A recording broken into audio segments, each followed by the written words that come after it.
Friend Mike McAllister joining us now. It's 12:30 on a Monday as we talk SU sports. Mike, how was your weekend? Not too bad. How was yours? It was good. It was Saturday was spent working, and then yesterday was a little more relaxing. So I listened to you guys on the radio broadcast for a little bit. We were driving around while the game was going on, so thought you guys did a great job. Really enjoyed it. Thank you. Thanks, Mike. I appreciate you saying that. We were amazing. Thank you. It's probably the best radio broadcast of all time, if we're being honest. Yeah. I think I'm better in that. I'm more tame in that situation, right? So you would just say I'm a little more controlled. Yeah. Except for you were like going after the officials, but other than that. I didn't go after the officials. Speaking of going after officials, our guest right now is big in that. I mean, Paulie, I appreciate that. Thank you for doing that. All right, so let's start with Boeheim's Army and what you saw on Saturday. And listen, they're not all going to be that easy, but one of the things that stood out to me is this team's got a lot of talent, and we've seen this tournament in the past. They're very much a title contender. What stood out to you from Saturday? Yeah, just that not only are they deep and not only are they talented, they've got a lot of guys that were really good in college and are playing professionally, and kind of, some of those borderline NBA guys or guys who have spent time in the NBA. And that's usually the types of teams that end up making runs in these things, is with that level of talent, but also just how long they were. They were just really long at every position, and that seemed to give the Herkimer Originals a lot of problems, and I think bodes well for them moving forward with, I think everyone feels pretty good about what they can be offensively, but you're going to have, probably a game or two in this tournament, if you're going to win it, where you're not going to be at your most efficient offensively, and you're going to have to find another way to win. And I thought I saw enough in terms of what they can do rebounding the ball, what they can do getting out in transition, and what they can do from a defensive standpoint, that I saw enough that I thought they could win in a variety of ways. So that was encouraging from that standpoint. You brought up being long, and, that's something that it's hard to compare today's team to back then. But the rim protection, Steve and I have harped on it, was amazing in that game because the forwards could all fly back and rotate and help out. The centers blocking shots. And that's something the current Syracuse teams need to get back to, right? Yeah, and I think that's what they're trying to do with bringing in guys like William Kyle and Ibrahim Soare and those types, is they're trying to get back to that.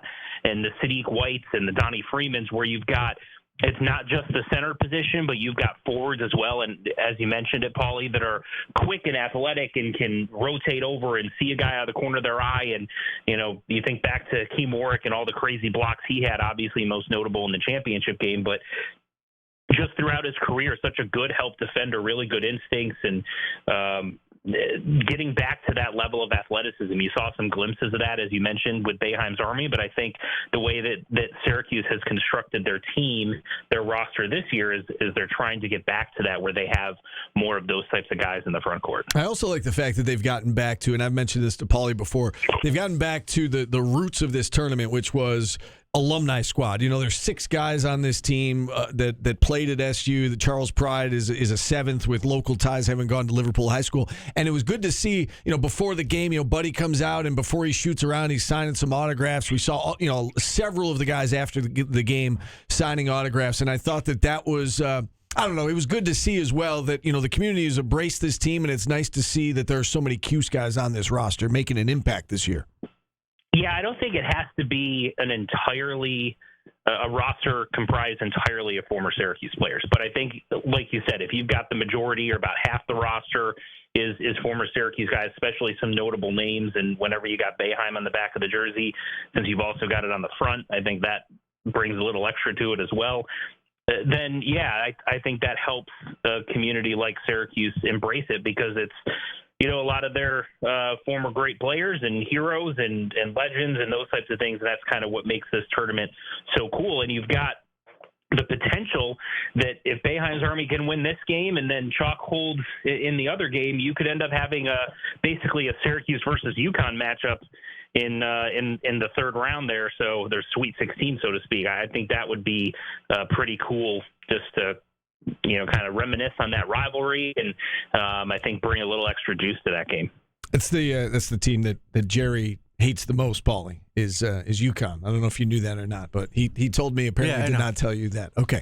That little inside joke there. All right, so Mike, let's talk some recruiting in football now. Tell us about this 2027 quarterback that they've got their eye on. Well, there's several that they've got their eye on, but the guy that's at the top of the list is Keegan Croucher from I believe it's Cheshire Academy in Connecticut. He's an elite player. He's a top 150 overall prospect. Bunch of big name teams are after him. He's visited Oregon. I think he's been down to Clemson. A lot of high-profile programs, a lot of power programs are after him. So he's going to be really tough to keep in the Northeast, but Syracuse is after him. They really like him. They've been in contact with him quite a bit. So it's going to be an interesting recruitment, a long recruitment, and a national recruitment. But Fran Brown has shown he can win those types. And Fran Brown has apparently offered a 2030 middle school athlete, Emmanuel Woods. How rare is this that a kid in middle school gets an offer from a Power 4 program? It's definitely rare. It happens once in a while, where you'll see an 8th grader, 7th grader, something like that get offered. It's usually someone that you see some sort of really special traits in, because you just don't know what can happen in 3-4 years, right, with how players develop or don't develop. And it's really tough to project how bodies mature and things of that nature. So it's not done a ton for a reason, but usually it's because coaches will see something very specific in those types of players. The problem that you have is, what type of player is he? I don't know. I mean, he's a 7th, 8th grader. I don't know. He's better than the other 7th, 8th graders. That's about all I got for you. It's so hard to evaluate those from high school senior projecting to college type of situation when they're that young, but you've also heard things where you've had the occasional 6th grader get offered, or there's the whole thing with baby Gronk and all that nonsense. So it's happening more and more, but it's generally a very rare case. That's like an MLB team taking a kid out of the Little League World Series. Like, how many of them actually go on to be that good? That's crazy to me. Doesn't make sense. That is crazy. All right, we've got ACC Media Day coming up here. It's all week long for the most part. Syracuse will talk on Wednesday. What are you hoping to get out of that? What do you hope Fran has asked? Other than, I guess, the quarterback situation, right? Everybody wants to know what he's going to say about that. But what are you hoping to glean from the ACC Media Day down in Charlotte? I actually want to hear Ricky Collins comment on what his reaction to Syracuse adding another transfer quarterback after he had been named the starter. I want to know what his thoughts were when he first heard the Steve Angeli rumors and when Syracuse got a commitment from him, sort of how he's reacted to it. And then I'd like someone to ask Fran, what made you decide to bring Ricky Collins down? I know he was named the starter in the spring, but obviously they brought in Angeli. So what's that dynamic there? What went behind the decision to bring him down? Those are kind of some interesting things. And then, otherwise, I think you're probably going to typically get a lot of coach speak, canned answers, which is what you usually get. But, I think that's the most intriguing storyline, obviously, is what's going on with that quarterback, and then what the reaction is from Ricky Collins to adding someone at his position when he thought he had that job locked up. Steve, I'm going to steal your bit. I'm going to plug Ricky Collins will be on our show prior to all of his national media stuff Wednesday. So tune in, and you can get all the answers that Mike McAllister's looking for right here on Orange Nation. Why is that stealing my? Because you love to plug things. I do like to plug. You're yes, the king of plugs. No, I'm not the king of plugs, but yes, that's a good time to plug. When he brings up Ricky Collins, we're going to have him on the show on Wednesday. All right, before we let you go, Mike, we do want to ask you about the men's basketball schedule. We've seen little by little, the non-conference opponents trickling out. We knew about the marquee matchups and have known for quite some time. What do you make of, I guess, the makeup of the non-conference schedule to this point? They've still got 3 opponents, I believe, that they have to add to the schedule. What do you make of what you know about it so far? There's certainly some very difficult elements, not only in terms of opponent, but in terms of the travel for it, because you got to go down to Vegas and then like right after Vegas, and you've got that Tennessee game. So how much jet lag do you have, and how much does travel impact how ready they are for that game? Those are the types of things that are a little bit concerning. And yeah, I certainly get you've got Houston and Kansas down in Vegas, and then you've got Tennessee, and there's certainly some very difficult games. But the flip side to that is, if you take those three and you can even just win one of them, and then you take care of business with the games that you're supposed to win the rest of the schedule, I think you set yourself up pretty good to be in the mix for a run at the NCAA tournament heading into ACC play.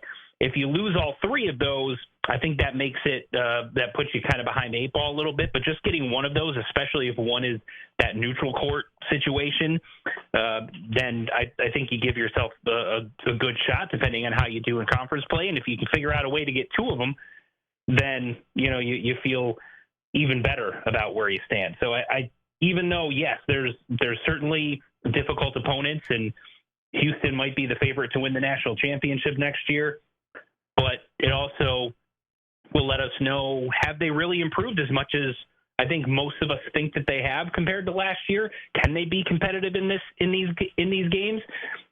Texas Tech ended up being a top 10 team going into the NCAA tournament last year. No one thought they were quite that level when Syracuse played them, and that was a very competitive game right down to the end. So we'll see how these things go, but it's certainly a great opportunity for Red and the coaching staff and the players to get off to a strong start and make a statement early that they are, in fact, different than what they were last year. If Paulie's guy, Chris Bell, didn't give up an offensive rebound in that game, they probably would have won.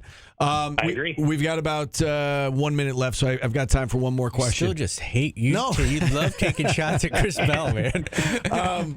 Since we have you, and we got a minute left, NFL training camp start. Your confidence level in the Eagles winning the NFC East? I mean, there haven't been back-to-back division winners in, I don't know how many years it is now. It's over a decade, I think, maybe 15 years, something like that. But I think they're the most talented team in the division, and I think the Giants are going to be better, but I'm not sure that they're quite ready to make that leap to, division title contender. Washington certainly has a lot to play for based on what they did last year, and they've added some good pieces. I like adding Von Miller recently. And then Dallas gets Dak back, but I'm not sure that the rest of the roster around him is as good as it's been the last couple of years.